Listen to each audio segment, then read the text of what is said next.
insya Allah kita akan langsung masuk ke sesi pertama. Nanti pada sesi pertama ini kita akan sama-sama mendengarkan ya stories, insight dan kemudian strategis dari Bang Randy Febrian ya. Beliau adalah owner dari Horekrep. Dulu dikenalnya dengan MKHC. Wah, atau Medan Kerang Horekrep. Sekarang beliau langsung cerita kemarin ketika kami diskusi untuk mengundang beliau bilang, "Bang, ini kita udah rebranding nih." Cia. Ini nanti boleh kita bedah nih. Kok Medan Kerangnya dihilangin dan sekarang tinggal Horekrep ya.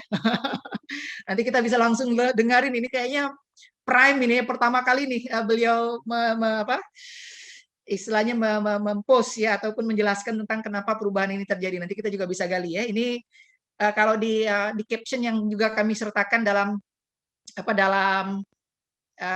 promosi webinar ini, kita cerita sedikit nih tentang Bang Randy ya sebagai pengantar ya. Jadi temanya untuk sesi yang pertama ini adalah dari gerobakan jadi jutawan ya. Kita akan bongkar nanti rahasia ya bagaimana membangun usaha ala Horekrep ya. Nah, teman-teman menariknya nih Bang Randy ini beliau ini lulusan dari Institut Seni loh, teman-teman. Ya. Institut Seni yang kemudian terjun ke dunia kuliner. Ini nanti kita gali nih gimana ceritanya ya. Nah, benar-benar dari gerobakan saya dulu juga pernah memang jadi ngefans banget ya dengan Medan Kerang Horekrep di awal-awal waktu masih di Jalan Karimata. Jadi saya juga melihat langsung bagaimana kreatifnya gerobakan yang di set up oleh Bang Randy dan teman-teman ketika itu ya. Dan kemudian bagaimana juga pelayanan dan kemudian experience makannya juga sangat-sangat berbeda daripada cara makan seafood yang biasanya kita rasakan di berbagai tempat begitu. Nah, tapi ternyata beliau nggak hanya sekedar puas dengan gerobak nih teman-teman ya. Dalam beberapa tahun terakhir ini ya, beliau terus mengembangkan ataupun menaik kelaskan atau men-scaling up bisnis beliau. Sekarang sudah punya kurang lebih 4 cabang Horekrep di Pontianak dan kemudian di Medan ya. Dan alhamdulillah udah mendekat juga ke tempat saya tinggal di Serdam. Terima kasih Bang Randy sudah hadir di Serdam. Saya udah hampir 3 kali mampir ke Horekrep di Serdam ini ya, walaupun launchingnya baru 1 bulan belakangan ini, tapi udah 3 kali Bang Randy mampir. Jadi memang wah ini bersyukur banget nanti bisa dekat ya. Nah, dan bagaimana beliau nih teman-teman bisa men-scaling up ini yang menarik untuk kita bedah ya.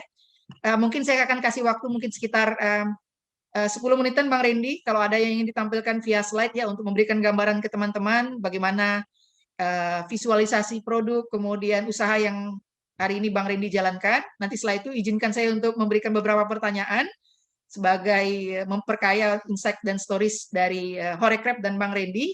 Dan nanti kita akan langsung buka sesi pertanyaan bagi teman-teman ya. Jadi silakan langsung tuliskan di kolom chat jika dalam penyampaian nanti udah ada pertanyaan-pertanyaan yang ingin disampaikan. Baik, Bang Randy. Udah ready ya? Oke, siap Bang Randy. Baik, nanti 10 menit ini saya kasih panggungnya ke Bang Randy dulu untuk cerita-cerita. Nanti izinkan saya untuk eksplorasi insight dan stories-nya nanti setelah penyampaian sekitar 10 menit ke depan. Ya. Oke, baik teman-teman, mari kita simak bersama penyampaian dari sesi pertama kita bersama Bang Randy Febrian, owner dari Horekrep. Kepada Bang Randy, waktu dan tempat kami persilakan. Beri tepuk tangan virtualnya dong teman-teman semua.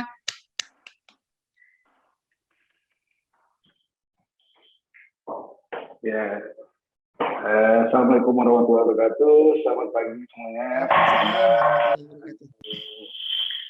Sehat selalu. Yang pasti intinya di sini harus sehat, jangan sampai sakit. Karena kalau udah sakit kita susah mau aktivitas ya kan.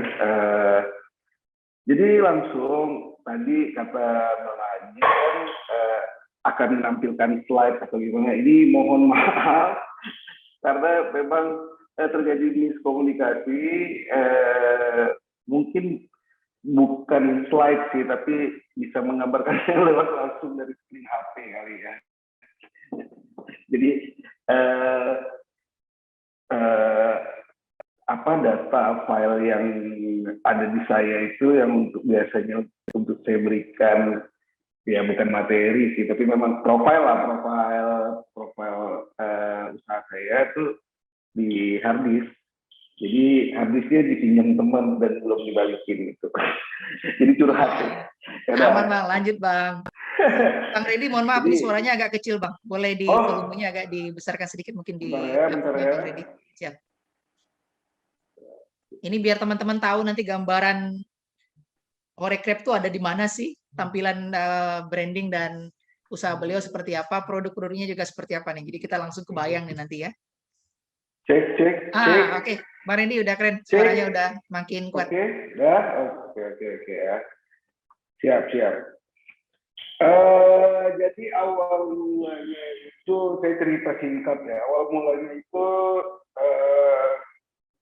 saya itu lulusan kalau basicnya itu kuliahnya di Institut Kesenian Jakarta.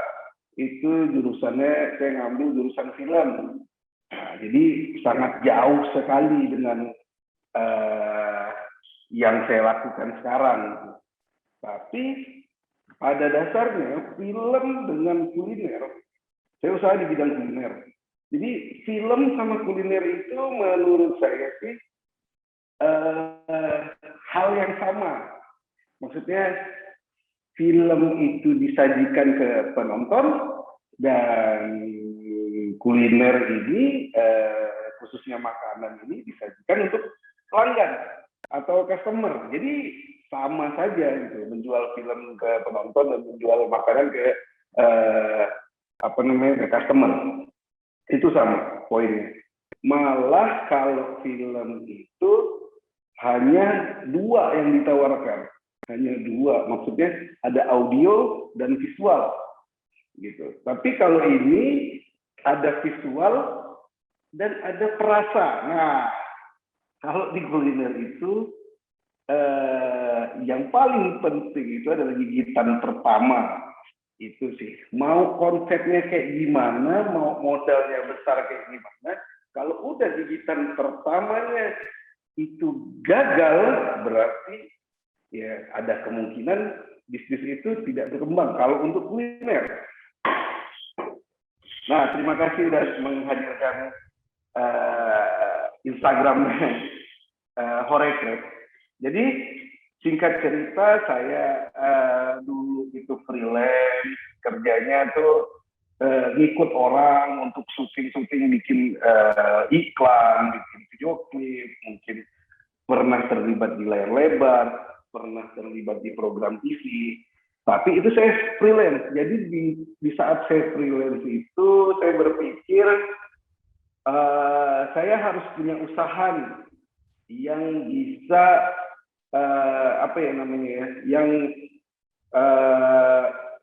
maksudnya punya pemasukan yang pasti gitu tiap bulannya. Jadi kalau freelance itu kan kalau lagi ada callingan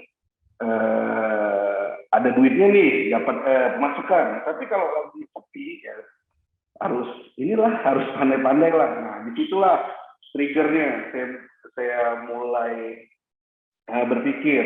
Akhirnya 2015 itu saya putuskan balik dari Jakarta, saya putuskan untuk balik ke Pontianak. Jadi sebelum saya balik ke Pontianak itu saya main dulu ke Medan.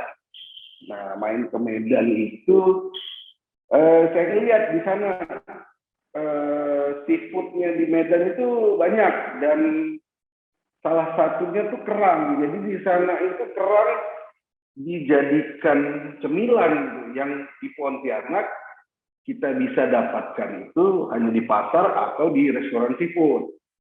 Jadi mulai ide awal itu dari Medan, akhirnya baliklah ke Pontianak. Di Pontianak saya cari supplier kerang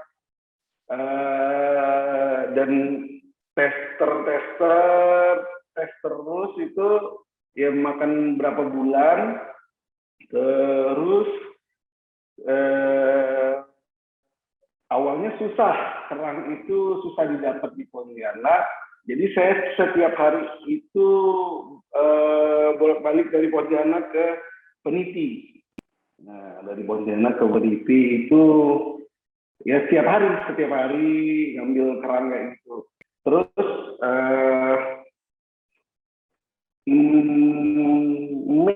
Mei tanggal 15 Mei 2015 saya memberanikan membuka Medan Kerang Horecred, tapi awalnya dulu Medan Kerang namanya, hanya Medan Kerang. Nah, hari pertama bukalah Medan Kerang, dan di situ kita buka dengan gerobakan.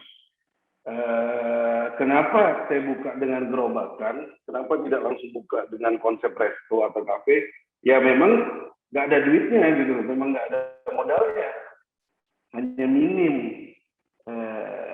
hanya modal keberanian aja gitu. Jadi memang hanya minim sekali.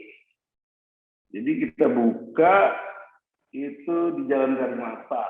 Jalan Karimata itu, Jalan Karimata dulu belum kayak sekarang. Kalau pada tahu, dulu itu jalan yang benar-benar ya apa ya, nggak prospek untuk bikin usaha, apalagi usaha makanan gitu. Akhirnya beranikan diri. Nah dari situ mulai itu, orang apa sih ini, gerobak apa sih ini, jual apa sih ini, mulai akhirnya pada suka nih. Nah mulai pada ramai kan, mulai ramai. Nah di situ, oh kita nggak bisa gini terus nih, harus ada pengembangan nih. Gimana caranya masih bikin lebih ramai lagi. So, tampilkanlah, kemarin hanya menunya satu jenis, menunya kerang, kita tampilkanlah si kepiting. Jadi karena kepiting ada namanya, jadi kita tambah lagi jadi lebih panjang. Medan Kerang Horecred. Jadi kenapa Horecred? Hore ini mengatasnamakan mewakili perasaan gembira. Jadi hadirnya Horecred ini mewakili perasaan kita yang gembira dengan hadirnya menu kepiting di situ. Nah, dari situ menu kepiting ini nggak bisa diolah di gerobakan yang sangat kecil. Gitu. Dari situ barulah kita harus buat dapur nih. Gimana keuangan? Oke. Kita buat dapur. Udah gerobaknya kita tinggalkan, dan tampilannya kita nggak mau biasa, kita nggak mau kayak restoran seafood lainnya yang memang lebih kesannya formal, kaku gitu. Jadi kita mau seafood itu sebagai lifestyle. Jadi sama kayak seafood makan seafood itu kayak orang ngopi. Gitu. Sampai benar-benar harus mindset orang itu seafood itu kayak orang ngopi. Jadi bisa benar-benar benar-benar di mindset orang-orang tuh kalau mau nongkrong karem pun bukan cuma kopi, tapi bisa nongkrong dengan seafood di Medan Kerang gitu. Nah berjalan 2015, mulai 2016, 2017 akhirnya kita buka cabang yang kedua. Cabang yang kedua itu di Jalan Maluku, dekat Jalan Sulawesi situ ya. Jadi kita buka sendiri di situ. Sebenarnya penuh perjuangan, bukan langsung segampang itu, nggak segampang itu. Tapi kita dari modal yang minim, tanpa ada lagi modal yang lain. Nah ini awal gerobak di Medan Kerang, ini awalnya. Nah, creepy kan suasananya, creepy, krik gitu ya, apalagi dekat kuburan ya, Kang Randy ya. Iya, apalagi dekat kuburan. Nah, kita ya udah akhirnya beranikan diri. Intinya kalau saya pribadi sih, kalau mau usaha itu ya udah harus nekat. Kalau terjun sekali, basah sekali. Gitu sih. Itu kalau saya pribadi. Nah, akhirnya buka Medan Kerang di Sumatera, di Maluku, Jalan Maluku. Jadi banyak yang bilang, ini gimana sih Ren? Maksudnya kok bisa dari gerobak sampai ke awalnya ada 2 cabang, terus sekarang ada 3 cabang. Gimana cara ngelolanya? Emang ngerti masalah keuangan apa gini. emang ngerti masalah ini, masalah itu, masalah produksi. Jadi kalau saya pribadi itu, saya nggak ngerti apa-apa nih. Saya nggak ngerti soal bisnis, saya nggak ngerti soal keuangan, saya nggak ngerti soal macam-macam lah, banyak yang saya nggak ngerti gitu kan. Karena memang bukan basic saya di sini gitu. Tapi inilah namanya. Kalau pengen besar, kita nggak bisa berangkat sendiri. Maksudnya kita nggak bisa jalan itu sendiri. Tapi kita jalan itu ya harus berbarengan gitu. Dengan tim yang kuat. Nah, dengan tim. Jadi saya nggak ngerti akuntansi. Saya cari anak-anak sini yang ngerti akuntansi. Saya nggak ngerti desain. Saya cari anak-anak sini yang bisa desain. Saya nggak ngerti perkembangan bisnis. Saya cari anak-anak yang ngerti pengembangan bisnis untuk kerja sama saya. Itu sih. Dan akhirnya singkat cerita, alhamdulillah sekarang bisa sampai ke empat cabang ya, 4 cabang. Itu ada yang terbaru ada di Serdam, dan di luar kota kita ada di Medan. Itu sih singkat ceritanya dulu gitu. Gimana Mas Haji? Gimana semuanya? Mantap. Baik, terima kasih. Wah, saya tadi menangkap beberapa hal yang menarik ya. Jadi kalau memulai bisnis di awal itu harus sedikit nekat ya Bang Rindi ya.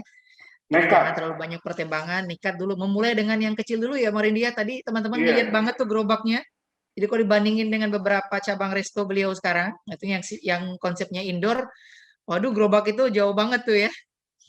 Dan saya tahu banget di Karimata itu memang nggak prospek banget kalau kita analisa secara logika aja, trafficnya kecil lah.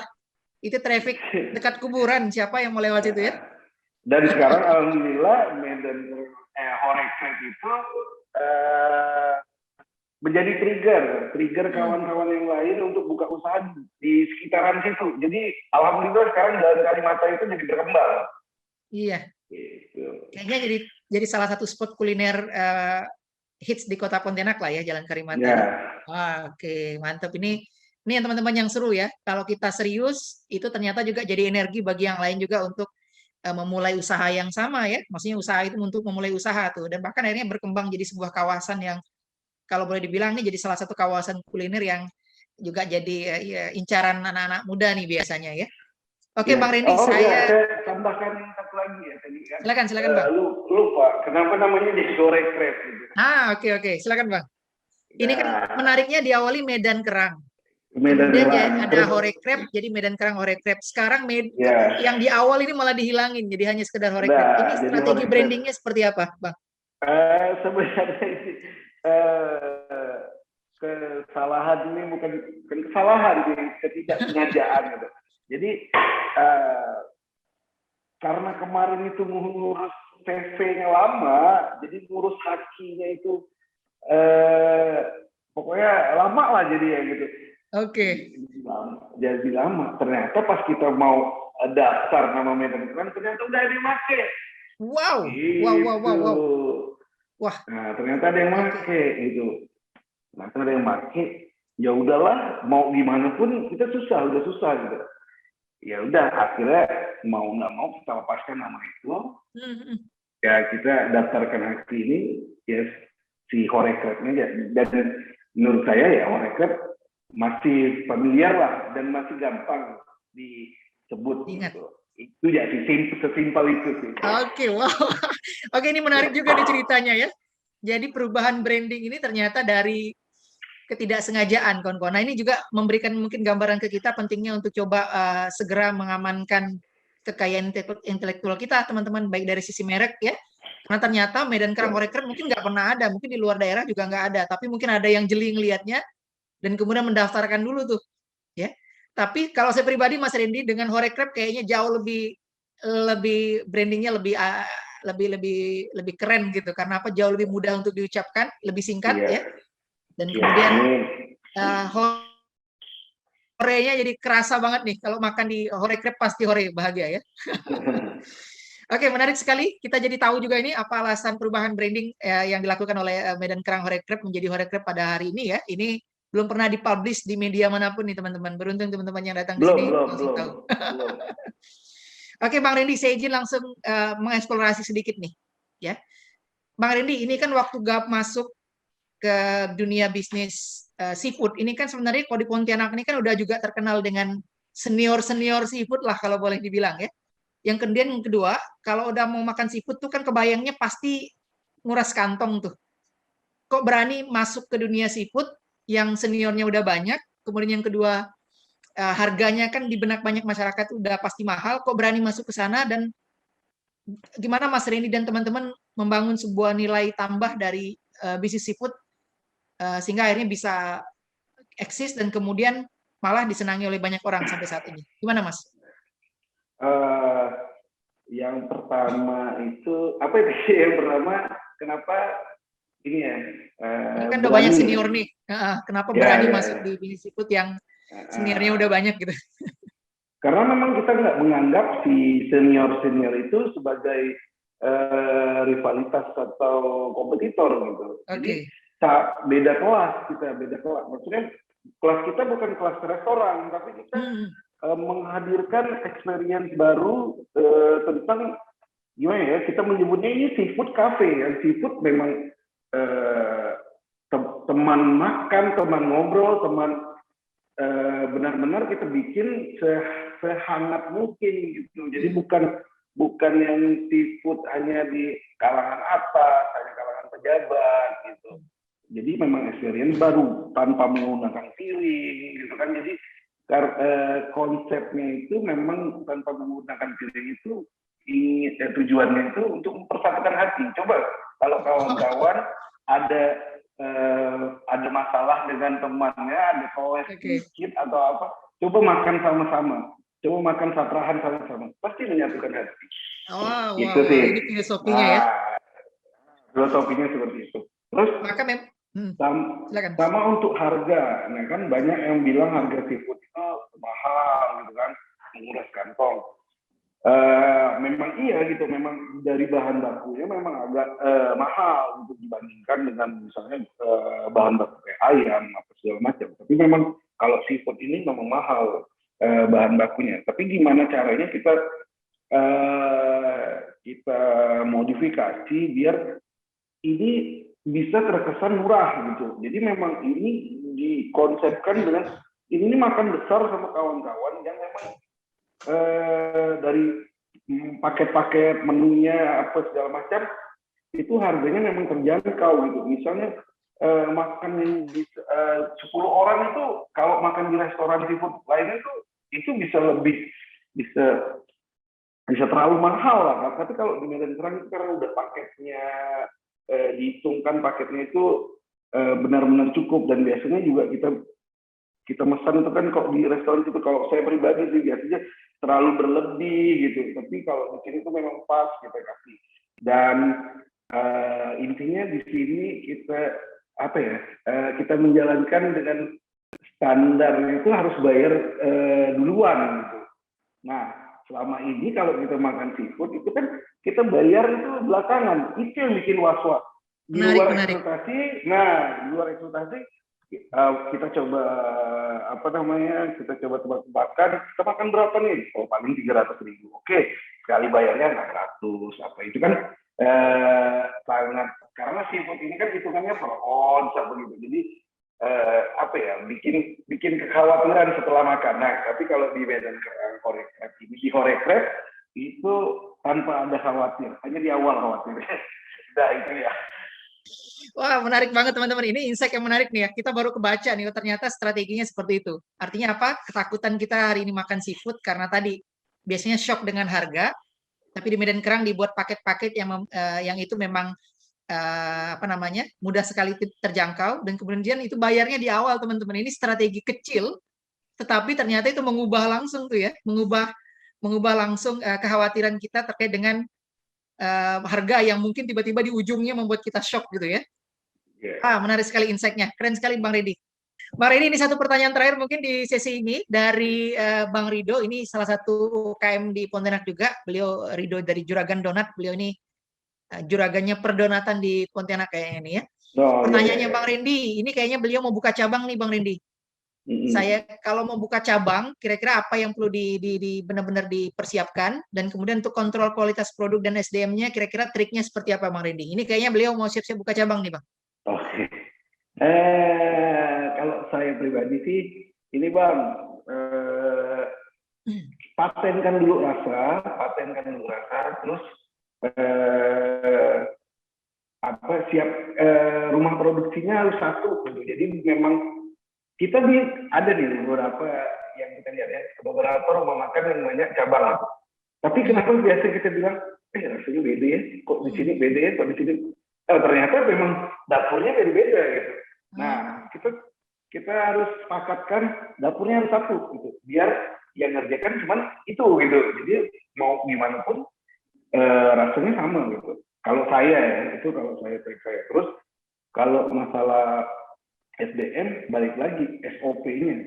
SOP-nya benar-benar harus dikuatkan gitu, dijalankan. Nah, kalau SOP-nya udah dibuat, udah dijalankan, udah dibuat, tinggal kita mengawasinya. Cuma kalau dibuat tapi nggak diawasi, itu sih kalau saya triknya. Oke, patenkan rasa, dapurnya kalau bisa satu dapur induk supaya rasanya seragam di semua cabang. Betul, kalau untuk masalah kuliner ya harus dapur induk, itu penting. Oke, baik. Dan kemudian kontrol SOP yang sudah dibuat dengan sangat ketat ya, Bang ya, supaya nggak ada yang miss dari proses produksi atau operasional di lapangannya. Baik, Kang Randy, ini mungkin saya minta langsung untuk closing statement nih, Bang Randy. Kira-kira apa yang bisa di-share sebagai kesimpulan lah ya, dan kemudian mimpi Horekrep ke depannya juga seperti apa, mungkin saya minta sedikit menyampaikan mimpi dan kemudian saran dan masukan bagi teman-teman UMKM, karena hampir sebagian besar yang hadir di sini adalah kawan-kawan yang memang bergerak secara real di UMKM dan startup di Kota Pontianak, Bang Randy. Kira-kira apa yang Bang Randy ingin sampaikan dan semangat ini buat kawan-kawan? Ya, buat kawan-kawan sih sebenarnya intinya kita jangan malu untuk bertanya, jangan malu untuk belajar sama siapapun, karena pun saya di sini diundang di sini bukan saya yang ngajar, tapi pun saya belajar dari semuanya. Saya belajar dari Bang Aji, saya belajar dari kawan-kawan yang lain gitu, saya belajar dari macam-macam lah gitu kan. Jangan takut belajar. Dan sebenarnya kalau menurut saya ilmu bisnis itu bukan textbook, tapi ilmu bisnis itu ilmu jalanan gitu. Kalau saya pribadi, jadi banyakin nongkrong, karena dari nongkrong itu memang apa ya, sekarang saya suka nongkrong, dari situ banyak ilmu yang didapat gitu. Nongkrong di warung kopi, ketemu sini, jadikan satu, kok ternyata bisa gitu untuk masalah bisnis. Dan tadi saya di awal bilang bisnis itu nekat sebenarnya, tapi dengan persiapan yang matang gitu, kalau udah terjun langsung hajar, langsung gas, terjun sekali, jangan nanggung gitu. Itu sih paling ini saya, dan harapannya untuk Horekrep ini pasti sih kalau pengen cabang banyak itu pasti gitu. Pengen ada di seluruh Indonesia atau ada di luar negeri. Amin. Tapi yang paling penting saya pengennya Horekrep ini terus eksis. Itu aja sih Pak. Menjaga